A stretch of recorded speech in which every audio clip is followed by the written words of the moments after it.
In terms of country living, I look at so many people who have moved from the village to the towns, and I just want to blame it on the kind of education that we went through, where we were taught that white collar jobs are better than these other kind of jobs.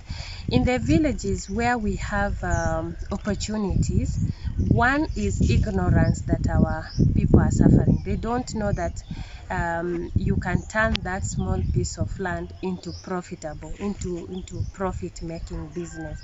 For example, if I go back to Kisii, most of the Kisiis, they like planting maize, and maize takes about 8 months. Imagine planting maize on half an acre for 8 months, and then you end up harvesting like 2 sacks, which is about 6,000.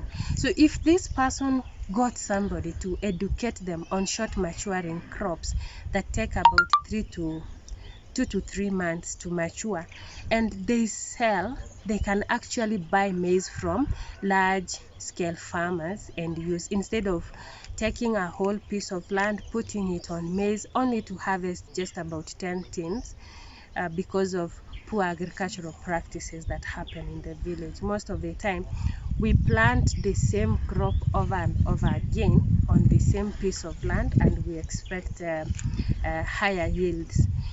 If we could change in our mindset, first of all, I always say, if we can change our mindset and move from traditional kind of farming into more modern kind of farming, and we focus on short maturing crops, of which the market is in the towns.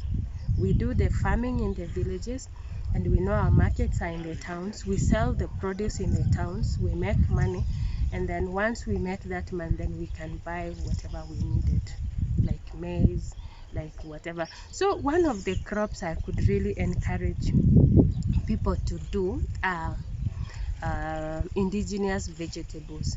The market is there.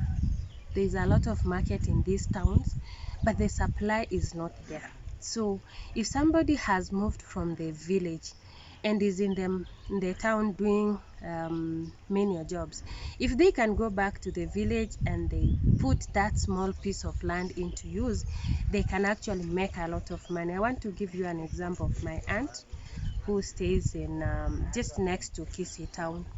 So for her, she's doing a lot of saga and managu. She actually uprooted her tea, because when she did analysis of how much she makes per month, she realized it was way small compared to the amount of land that the tea was occupying. And you know, the buyers go to her farm, they buy sagas, and they send to Nairobi. And she makes a lot of money from that piece that used to bring so little from tea. She's converted it into indigenous crop farm, and she has a lot of money. If you go to her farm today, you will not miss saga, and her market is in the towns. She doesn't even borrow, she doesn't even do have any challenges, because now she knows how to utilize her small piece of land very well to bring in a lot of income.